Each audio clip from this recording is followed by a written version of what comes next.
Partly sunny, breezy, and warm with isolated showers. Fair.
This is the ZNS Network, providing radio and high-definition television services for the entire Bahamas. ZNS Network is operated by the Broadcasting Corporation of the Bahamas.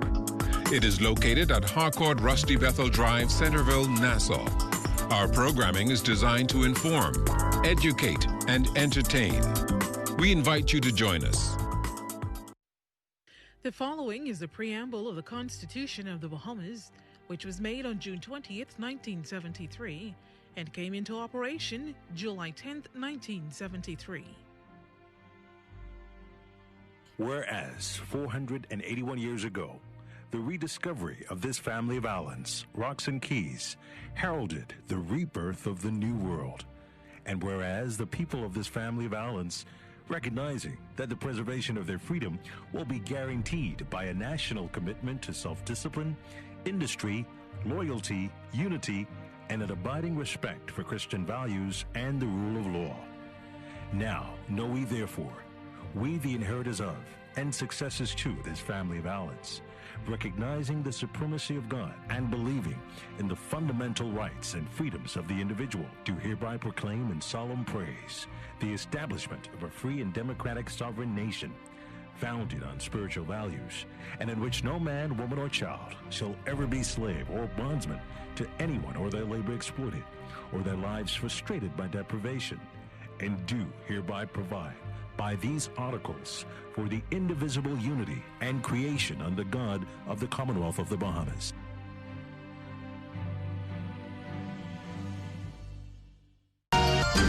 What you see on this television station is governed by IRCA's Code of Practice for Content Regulation. The Code of Practice covers matters relating to program content that are of concern to the community, such as local content, news, current affairs, and programs for children, advertising, including political advertisements, and the responsibilities associated with broadcasting in the Bahamas. The code also covers aspects such as access services for the hearing and visually impaired, and the procedure for lodging a complaint about anything broadcasted by this television station. The code is available on IRCA's website at www.ircabahamas.bs. To receive a copy of the code by mail or in person, you may telephone IRCA at 242-393-0234. Family Island dialing is toll-free at 242-300-8722. Or you may send a request by email to info@ircabahamas.bs.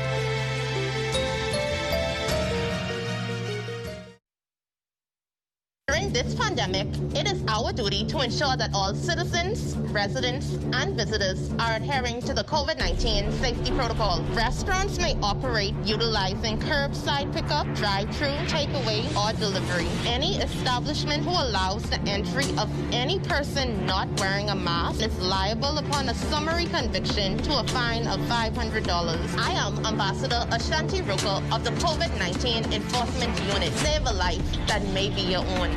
This message brought to you by the Ministry of National Security in conjunction with the Broadcasting Corporation of the Up in the morning edition, hear why key COVID-19 restrictions remain for parts of the Bahamas. Also, growing concerns from family islanders as a key bank pulls out. Good morning. Yes, I'll be horsing around here with my two new good friends, Good News and Chesley. That all coming up in the morning edition. And what you should know about caring for horses under the current pandemic. Stay with the morning edition for those stories and more right after the break.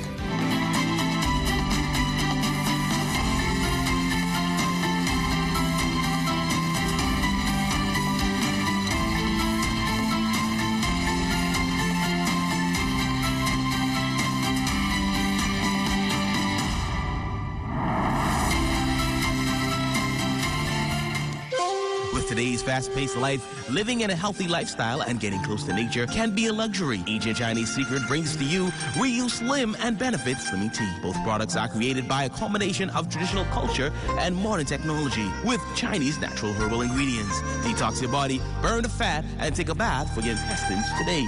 Remember, Real Slim and Benefit Slimming Tea. Most recognized and trusted in herbal weight loss worldwide. Call 557-1369 for more information. There's a spark of greatness in each of us. That spark is called personality. Individual gifts and talents provide the fuel to set that spark ablaze.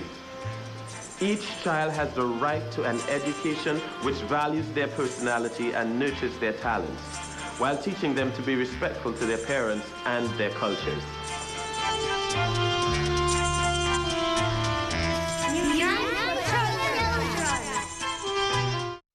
It is important to take precautions to reduce your risk of getting infected with COVID-19, even when you go to the grocery store. Practice physical distancing that is 6 feet apart from others while you wait in line to enter the store. One person per household needs to go. Use wipes to disinfect the cart or basket handle that you select. Avoid touching your face, unnecessary items, and surfaces. Try to touch only what you are buying. So carry a grocery list to help you move along quickly. Do not forget to wear a cloth mask while you do your shopping and carry hand sanitizer with you. Practice physical distancing that is 6 feet apart from others as you shop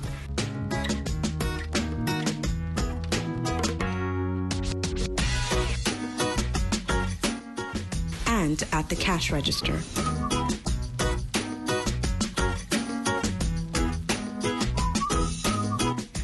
As little time as possible in the store and get enough groceries to last you for a while. Once your groceries are packed and loaded, use hand sanitizer and rub your hands together until they are completely dry. When you come home from the grocery store, take off your shoes at the door and put all of your grocery bags in one area. Disinfect your grocery bags. Rinse produce and wipe down cans and packages with soap and water before you put them away. Wash your hands thoroughly for 20 seconds when you are done. Wash your clothes and your reusable grocery bags. This message has been brought to you by the Ministry of Health in conjunction with the Broadcasting Corporation of the Bahamas.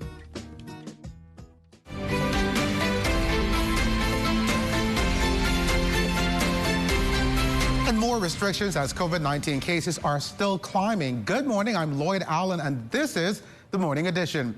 The Bahamas among nations globally that are forced to continue with restrictions. At this time, residents in New Providence, Abaco, and Grand Bahama will have to endure key measures for a bit longer. Prime Minister, the Most Honorable Dr. Hubert Minnis, announced in a national press conference on Wednesday that a new weekday curfew of 8 p.m. to 5 a.m. will begin tomorrow in those islands. He noted the need for the ongoing measures. It is important that we understand that these cycles of tightening and loosening of restrictions are part of life in the pandemic. If cases spike and no restrictions are put in place, the virus will run wild and infect and kill more people. Countries around the world are going through their own similar cycles. In fact, some jurisdictions in Europe are currently imposing more aggressive restrictions than we have here in the Bahamas. Some of them are going as far as multi-week lockdowns and stricter curfews. Now, the Prime Minister says, as it stands, special attention must also be given to Eleuthera. That island, he says, is still seeing a rise in new cases. Due to the increase in COVID-19 related activity on Eleuthera, Spanish Wells, and Harbour Island, the Ministry of Health will dispatch an emergency team to assess the situation, as was done previously in Bimini. And following this assessment, a determination will be made on what specific measures may be needed for Eleuthera, Spanish Wells, and Harbour Island. And come this Sunday, the country will see an uptick in travel with the reopening of the borders. However, health officials will keep a close eye on the COVID-19 situation. The Prime Minister spoke to the issue while also sending out this appeal to Bahamian travelers. Health officials will evaluate the rate of transmission 2 weeks following the reopening on the 1st of November to further guide our response. Let me be very clear. A negative RT-PCR test for COVID-19 is required for all individuals entering the Bahamas, including Bahamians and legal residents, regardless of the amount of time an individual has been abroad. And I wish to remind Bahamians and residents that you should have sufficient funds to cover the cost of the necessary test and any other COVID-19 related or medical expenses that may arise during your travel. Now, meantime, Special Advisor Dr. Mercelyn Dow-Weger says COVID-19 testing results are now being carried out in a more timely manner. You know that results are now being received by the contact tracing unit within 48 hours of testing. The surveillance unit is actively monitoring the length of time a lab takes to report its results to the unit. And a full report of lab performance will be included at the next Ministry of Health press briefing. We want at this time to appeal to all labs carrying out COVID-19 testing to provide to us completed case identification forms with clear identifying information. I want to strongly urge persons who present for COVID-19 testing to restrict their movements until they have received their test results. This simple but effective action can prevent the spread of the virus should you end up testing positive for COVID-19. This virus is highly transmissible. Its favorite host is you. It takes every opportunity you give it to infect you. The pandemic is not over.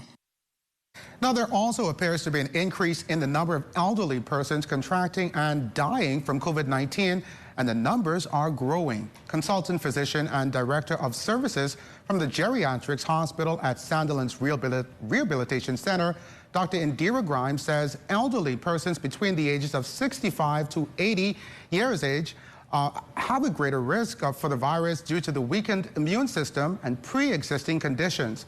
Now, Dr. Grimes says based on her personal encounters, this vulnerable group requires hospitalizations, intensive care, and ventilation due to the aggressiveness of the virus. According to the World Health Organization, WHO, data from April 2020, more than 95% of the COVID-19 deaths were among people over 60 years of age, and more than half of those deaths occurred in persons over 80. Those most susceptible appear to be residents of nursing homes and assisted living facilities, being in close quarters and dependent on others for their basic personal needs and care. Social distancing and isolation has also caused difficulty and stress for older persons. Particularly, it has led to loneliness and increased risk of elderly abuse. It's decreased access for older persons to health care and social and spiritual support systems, all of which could negatively impact the mental and physical health of older persons, leading to depression, high stress, and even self-neglect. Now, Dr. Grimes gave these preventative tips members of the elderly community should adhere to avoid contracting the coronavirus. To help prevent the spread of COVID-19, one needs to know and understand how the virus spreads. It spreads from one person to the next in close contact, that is, they are less than 6 feet apart, and it spreads through respiratory droplets produced when an infected person coughs, sneezes, or talks, and the droplets can be inhaled through the mouth or nose, thus spreading the infection. Everyone should wash their hands often for at least 20 seconds, especially after you have been in a public place or after blowing your nose, coughing, or sneezing.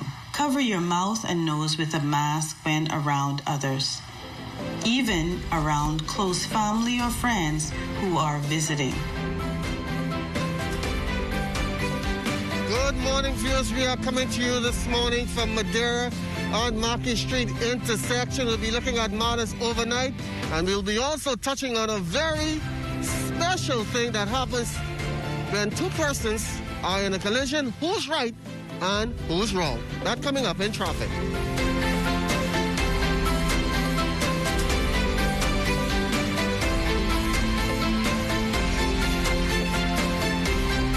By giving unconditionally, not expecting anything in return, I thought was a wonderful way of showing this love, and I believe that it is love that truly draws people, and so I thought we could cover a lot more people by feeding. Volunteers, you know, they have truly been sold. My passion is the help, and I thank God for what I can do through the help of Bahamas Feeding Network.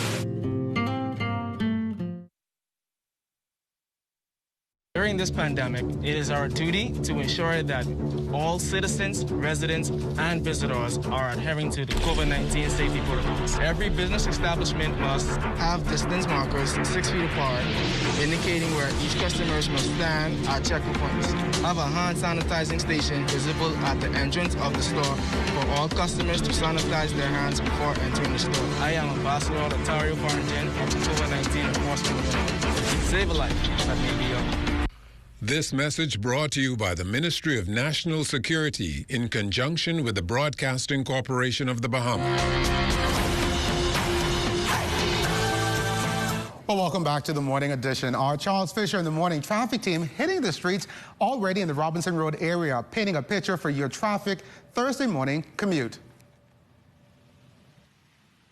Good morning once again, everybody. We're coming to you once again from the intersection here at Mackey on Madeira Street. And as usual, we're joined by Sergeant Cressinier Johnson. First, let's hit on any traffic matters from last night we need to know about. Yes, we're coming from the 24-hour period. We have had 10 traffic accidents involving damage, 1 traffic accident involving injury, and 1 hit-and-run accident. There are still 7 persons who are hospitalized after being involved in a traffic accident. As I indicated in the teaser, we are seeing some infractions like always, people turning in, some people running the light. In the case of an accident, no witness. You and me in an accident. I'm right, you're right. Who has the right?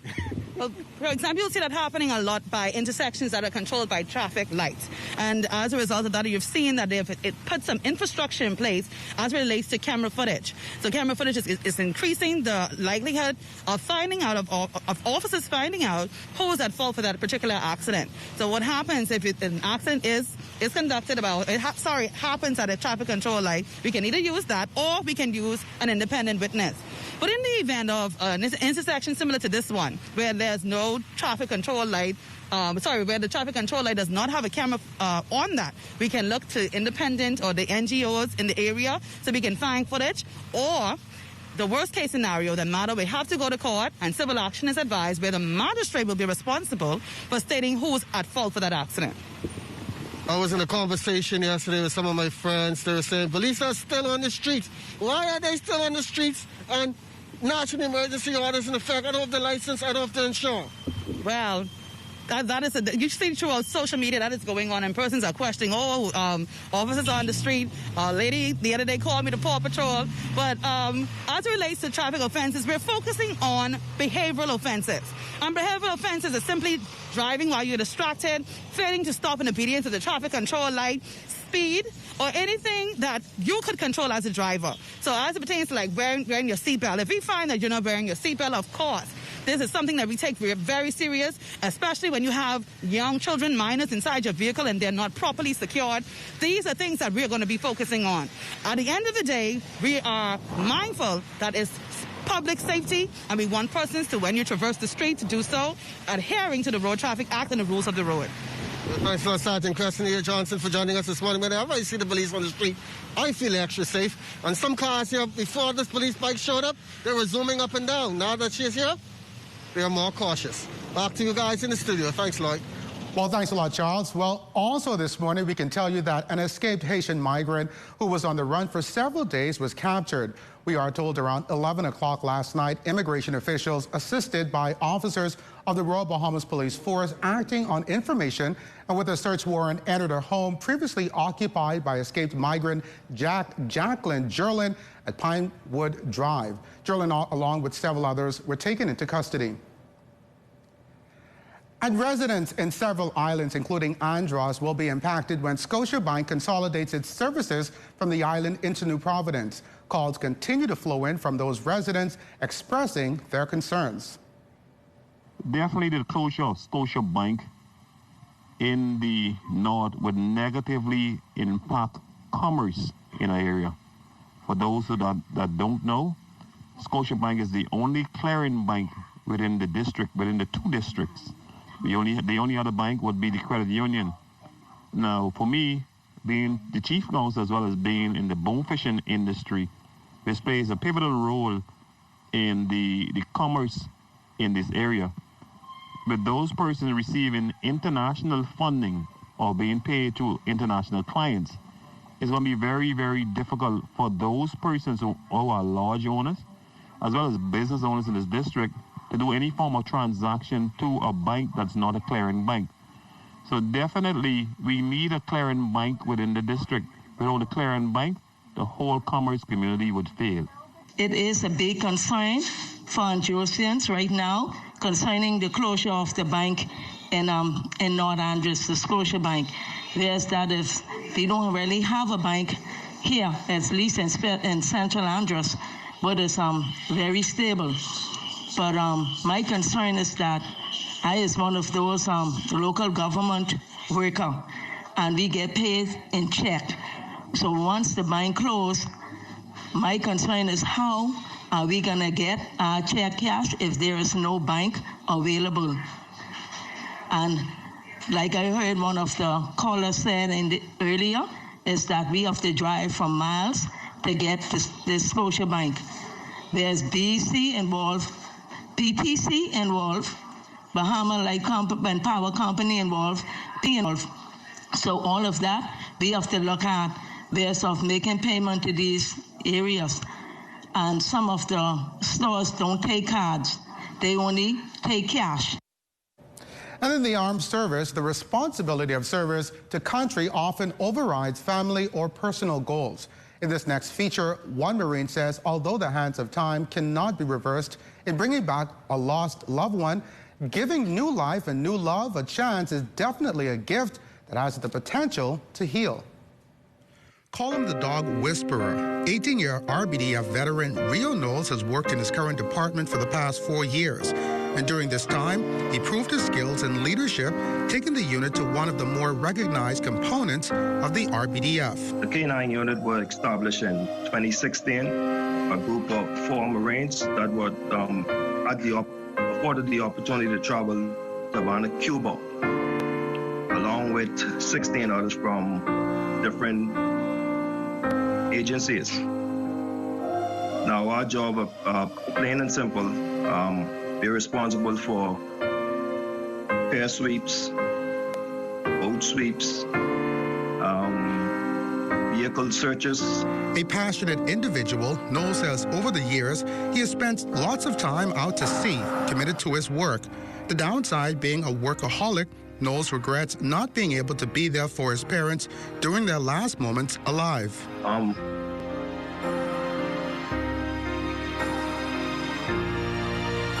She always tells me how proud she am of me. And that she loves me. The lesson learned, according to this Marine, is that while he may not be able to turn the hands of time, he is able to restore the idea of love as he is on the heels of starting his own family. I'm engaged to be married in December. Quite soon. He adds that because of his experiences, relationships, regardless of the space it develops, are valuable to him. Like a seed, he says every bit of nourishment counts. I take it very seriously. I am committed 100% when it comes to relationship. Even at work in the K9 unit, Knowles says he does all he can to keep his partner, Max, happy and alert. Me building a bond with my dog, K9 Max, it was quite incredible just working along with him. There's a lot of things that I would have learned from him, as well as he would have learned from me. The bond that we share, I don't think anyone will understand that bond, all right? When I'm not working with him, he's in his kennel just listening. He offers this advice. Soundbite. Just keep your faith, hold on to God, and keep trusting in Him, and He will see you through. Well, in this next report, we take a detailed look at caring for those special animals like horses, especially during the pandemic. Here is Charles Fisher. Alex Lucent has been in the horsey business for over 30 years. It's a family tradition and something he enjoys. Well, it's a lot of time, money, and patience, you know. A lot of love and care, too, because they just like us.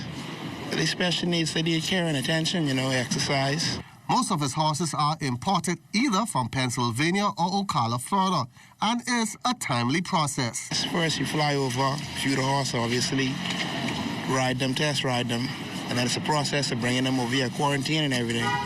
It takes about 3 to 4 months. But they buy them pretty young. You know, they bought them like by the age of 3 or 5. A horse lifespan is like double that of a human. So I think 1 year for them is like 5 years for a human. Nathaniel McKinney is also one of the horse owners. He knows the science of taking care of these animals. A bale of hay in the United States, anywhere from $3 to $5. In the Bahamas, you got to pay $34 for a bale of hay. Technically, to maintain a horse, you need to eat a percentage on the body weight on the horse. So we kind of got it already maxed out. With a horse at 1,200 pounds, you got to give them 13% off their weight. So you can imagine the amount of hay and roughage that horse got to eat, along with the oats and the sweet feed to keep them coated through fats and proteins. So it's very expensive. Anywhere per horse is probably $400 to $500 a week. And on top of that, you have to worm your horse. And worming your horse, we got to go through little medicine also in terms of the horse have a fungus or allergy. These horses are eating from we got here. Don't think this hay is filling. The horses would know when they are full, and after they are full, then they would stop. So on top of that, sometimes your horse might not eat, so you have to pick up the behaviors. Basically, grab the horse and do little simple tests by putting my hands in the back of their mouth, feeling the teeth to make sure that, okay, they need floating. So we call the vet, Dr. Sands. A lot of vets are really good. He's really good with horses. And with the pandemic slowing things down, including in the Surrey horse business, the duo have come up with inventive ways to make money to care for the horses. In the city, horseback rides, and it's been productive. And we have a lot of good feedback. The community police have been very helpful, knowing that when we come out with the horses, during the time I have to leave the house during the lockdown to come and feed. We try to strategize by renting the horses for parties, and then we do back in the city horseback riding, which is very inexpensive. We get people on board to do that. I've been doing my horseback riding lessons. I've gotten into a new era horseback riding lessons, photo shoots on the beach, party rental. So now it was my time. Like to watch them old Western movie? This on your mount a horse. So what you want to do is put your hand right here. All I need you to do is bend this leg on 3. The only thing you're doing is jumping on 3, okay? Okay, right. Jumping. You jumping, okay? 1, 2, 3, jump. Right. Riding off into the sunset. Ayo, cowboy! Great story, Fisher. You're watching the Morning Edition. More after the break.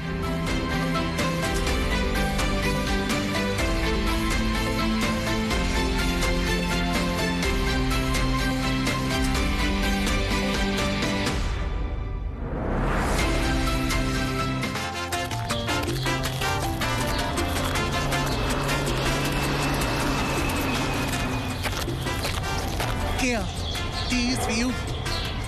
These must have got false bottom, because they look empty to me. Not for long. You taking us shopping right now. For what? Things you're gonna need in case you can't get out of your house after a natural disaster. We know when we had one hurricane around here. That's it. We get 2 lakhs.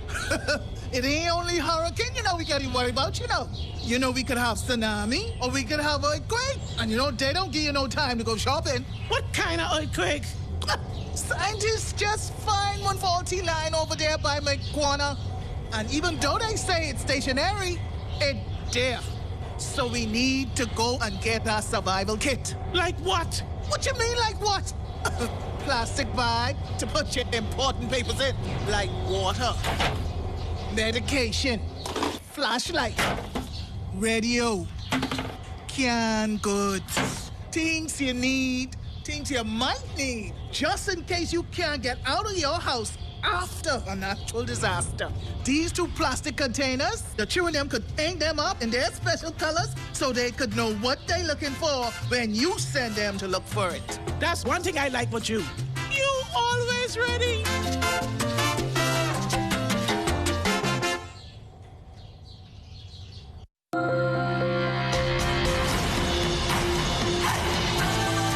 The Governor General's youth program has been making waves for decades, and now efforts are underway to enhance the membership. Our Charles Fisher is live with that youth organization.